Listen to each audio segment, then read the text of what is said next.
Next topic है हमारा relative velocity. Relative velocity, तो आपने कई बार रिलेटिव वेलोसिटी एक्सपीरियंस किया होगा। रिलेटिव वेलोसिटी क्या होती है कि यहाँ पर दोनों ही चीज क्या होगी, मोशन में रहती है, या फिर आपको एक फ्रेम ऑफ रेफरेंस ले लोगे तो वो क्या करेगा कि दो चीज को ऑब्जर्व करेगा, तो इसमें कौन सी ज्यादा मोशन में कौन सी कम में है वो चीज नोटिस करते हैं। तो ये टॉपिक रिलेटिव वेलोसिटी का होगा जिसमें दोनों ऑब्जेक्ट होंगे वो मोशन में रहने वाले हैं। एग्जांपल पर आपको दिया है कि आप ट्रेन में जा रहे हो और क्या होगा कि आपके सामने वाले ट्रैक पर कोई जो ट्रेन होगी वो ऑपोजिट डायरेक्शन में जा रही है, तो आपको ऑलवेज यही ऑब्जर्व होता है कि हमारी ट्रेन इतनी स्लो जा रही है और सामने वाली इतनी फास्ट क्यों जा रही है। जबकि आप देखते होंगे कि आपकी ट्रेन भी शटल होगी और सामने वाले भी शटल ही होगी, मतलब लोकल ट्रेन ही होगी, फिर भी आपको ऐसा एक्सपीरियंस होगा। और कई बार आप लोगों ने अपने आप में भी बोला होगा था, हम जिसमें जाते हैं वही ट्रेन स्लो हो जाती है, बट एक्चुअली ऐसा नहीं होता है। होता क्या है कि आप जिस डायरेक्शन में जा रहे हो उसके ऑपोजिट डायरेक्शन में जाने वाली ट्रेन होती है, तो दोनों की जो वेलोसिटी होती है, तो आप अपनी ट्रेन से सामने वाले को ऑब्जर्व करोगे तो क्या होगा कि वो ऐड हो जाती है वेलोसिटी। तो आपकी ट्रेन अगर 30 पर जा रही है और सामने वाले भी 30 पर ही जा रही होती है, बट होता क्या है कि ऑपोजिट डायरेक्शन में होने की वजह से वेलोसिटी इंक्रीज हो जाती है। तो आपको क्या लगेगा कि सामने वाली 60 पर जा रही है, बट होता क्या है, सामने वाली जो ट्रेन होती है ना वो तो 30 पर ही जा रही होती है, और सामने वाली जो ट्रेन में बैठे लोग होते हैं ना उनको भी ऐसा ही लगेगा कि आपकी ट्रेन बहुत फास्ट जा रही है, जबकि दोनों होती क्या है 30 पर ही जा रही होती है। तो ऐसा क्यों होता है, तो ये हम एक्चुअली थियोरेटिकल इसका फॉर्मूला ऑब्टेन करके देखेंगे कि ऐसा क्यों होता है। या फिर आपने देखा होगा कि अगर आपकी ट्रेन जिस डायरेक्शन में जा रही है उसी डायरेक्शन में दूसरी ट्रेन भी जा रही है, तो आपको क्या लगेगा कि आपकी और सामने वाली ट्रेन दोनों खड़ी ही है, कोई ट्रेन मूव कर ही नहीं रही है, ऐसा भी आपको लगता होगा। तो उस वक्त क्या होता है कि एक डायरेक्शन में जो जा रही है उसी डायरेक्शन में दूसरी भी जा रही है, तो दोनों की वेलोसिटी जो होती है वो क्या हो जाती है, कैंसिल कर देती है। तो दोनों की वेलोसिटी जो आएगी वो जीरो आएगी। तो उस केस में क्या लगेगा कि दोनों स्टेडी फॉर्म में। तो ऐसे क्या क्या केस बनते हैं वो हम थियोरेटिकल देखेंगे आज, ठीक है। तो थियोरेटिकल देखने से हम यहाँ पर ठीक से समझ पाएंगे कि होता क्या है।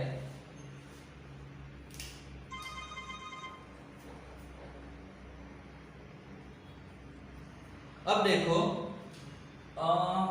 हमारे पास दो ऑब्जेक्ट है ए एंड बी। अब दोनों के लिए हम पोजीशन का फॉर्मूला लगाए, तो पोजीशन हमको कैसे मिलेगी, तो पोजीशन के लिए हम यहाँ पर फॉर्मूला लगा रहे हैं x a equal to x zero plus v a T.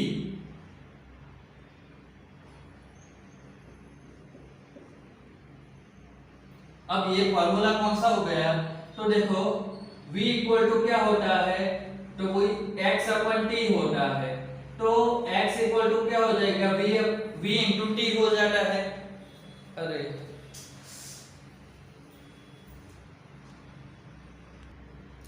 v equal to क्या होता है, x अपन t होता है, तो x इक्वल टू क्या हो जाएगा, v इंटू टी हो जाता है। तो x यहाँ पर हमने क्या किया है कि इनिशियल पोजीशन को जीरो लिया है, अगर x zero equal to zero है तो ये आएगा, बट इनिशियल पोजीशन अगर जीरो नहीं होगी तो हम यहाँ पर क्या लिखेंगे, x minus x zero equal to v t. तो x इक्वल टू क्या बनेगा, x zero plus v t बनेगा, ठीक है, इस तरीके से बनेगा। तो अब इस केस में क्या होगा कि ये फॉर्मूला हम दो पार्टिकल के लिए लगा रहे हैं ए एंड बी, तो x A x zero A V a T इस तरीके से हो जाएगा। अब देखो दूसरे के लिए हम लगा रहे हैं, तो x b equal to x b zero plus v b into t. तो ये हमको क्या मिल गया, दो पार्टिकल है दोनों का हमको t टाइम का पोजीशन मिल गया। अब हम दोनों का क्या करेंगे कि रिलेटिव पोजीशन लेंगे। तो हम यहाँ पर दोनों xb माइनस xa करेंगे, तो उसे हम लिखेंगे xb माइनस a। तो जिसमें से हम माइनस करने वाले उसको आगे लिखो यहाँ पर और दूसरे को पीछे, इस तरीके से हम करेंगे। तो हमको यहाँ पर क्या मिलेगा, तो ये मिलेगा हमको xb 0 प्लस vb t, ये तो xb का फॉर्मूला आ गया इतना, माइनस ये हो जाएगा तो xa 0 plus va, sorry minus हो जाएगा, यहाँ पर प्लस है तो माइनस va इंटू टी। अब देखो तो ये क्या होता है, ये जीरो वाला इनिशियल जीरो वाला, और ये दो है तो ये वेलोसिटी वाले फॉर्मूला है। तो दोनों को उस तरीके से साथ में करें तो ये हो जाएगा xb 0 माइनस xa 0 और plus vb minus va, vb और यहाँ से माइनस va और t कॉमन है तो उसको निकाल दिया, तो इधर हमको क्या मिला xb है। इस तरीके से हमको यहाँ पर मिल गया है xb। अब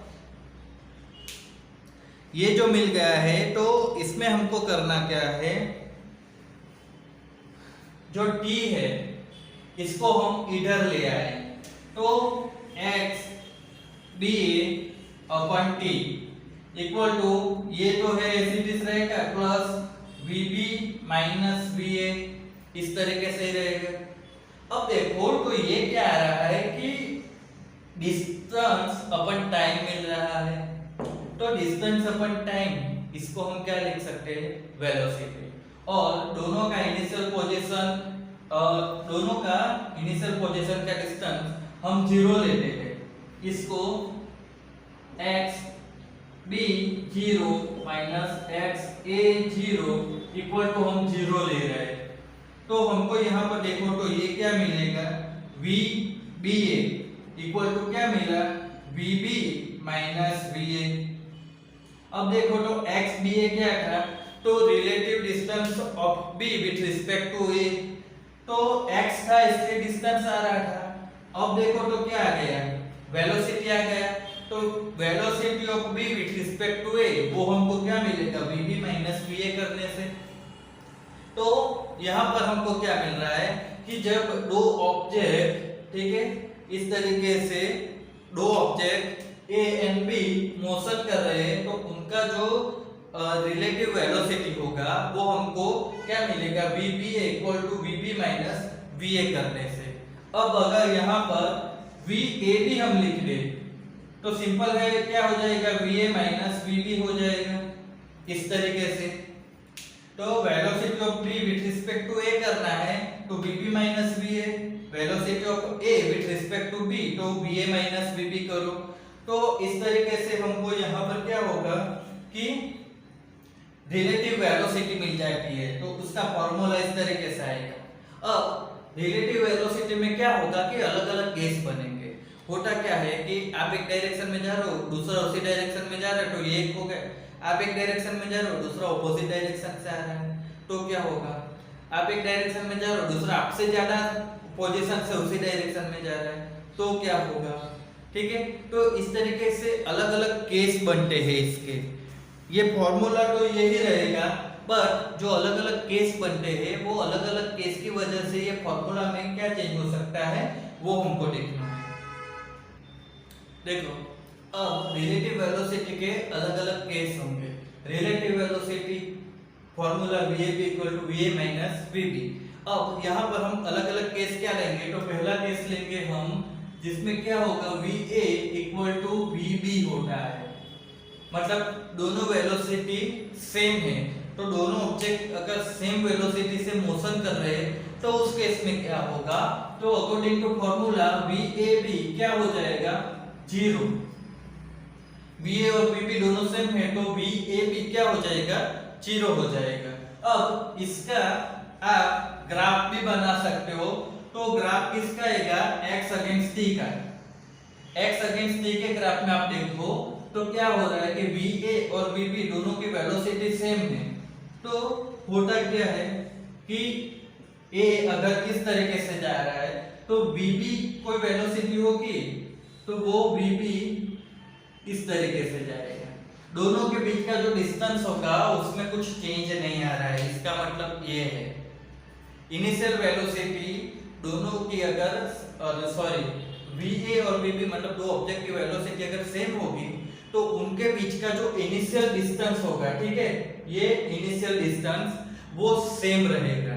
ये हमने x अगेंस्ट t का ग्राफ बनाया है। तो vab दोनों अगर सेम आएंगे तो उनका इनिशियल डिस्टेंस जो रहेगा वो सेम ही रहने वाला है। मतलब अगर आप पहले निकल गए और आपने 10 मीटर ट्रैवल कर दिया और उसके बाद आपका फ्रेंड निकला, वो भी आपकी जितनी वेलोसिटी से ही चल रहा है, तो आपके बीच का इनिशियल डिस्टेंस क्या हो गया, 10 मीटर। तो अगर आप दोनों फिर सेम वेलोसिटी से चलते रहोगे तो जहां पर भी पहुंचना है क्या होगा कि आपके दोनों के बीच का जो डिस्टेंस 10 मीटर था वो सेम ही रहेगा, उसमें कोई चेंज नहीं आएगा। अब ये चीज को हमने इस तरीके से भी देखा है कि x ab अपन t equal to x 0a plus minus x 0b plus va minus vb।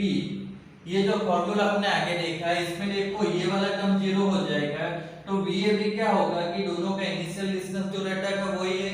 तो वही चीज यहाँ पर है कि उन दोनों के बीच के डिस्टेंस में कोई चेंज नहीं आएगा, एक दूसरे को पैरेलल ही चलते रहेंगे। दूसरा केस लेते हैं हम जिसमें क्या होगा कि va ग्रेटर देन vb, जो नीचे वाला है उसकी वेलोसिटी ऊपर वाले से ज्यादा है। तो इस केस में क्या होगा कि जो a है वो b को ओवरटेक कर जाएगा।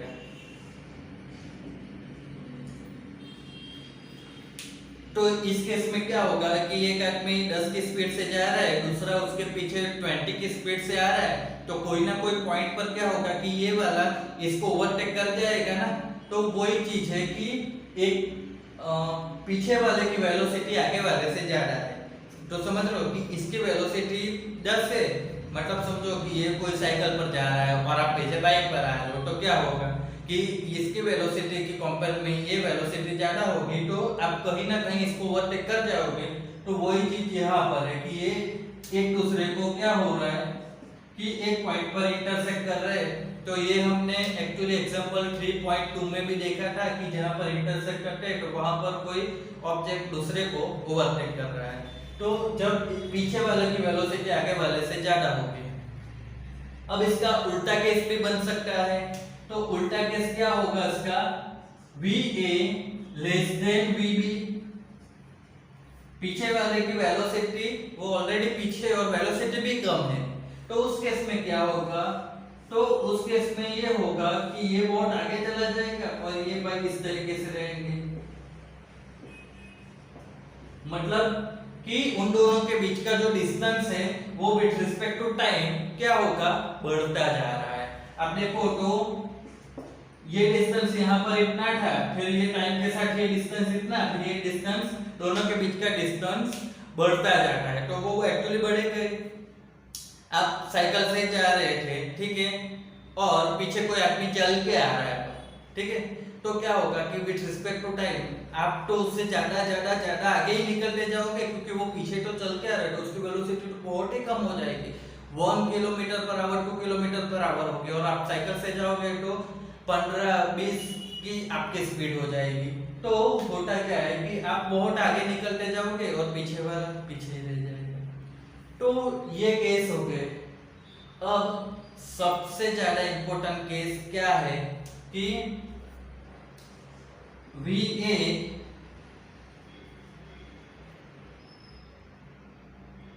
Greater than 0, VB less than 0।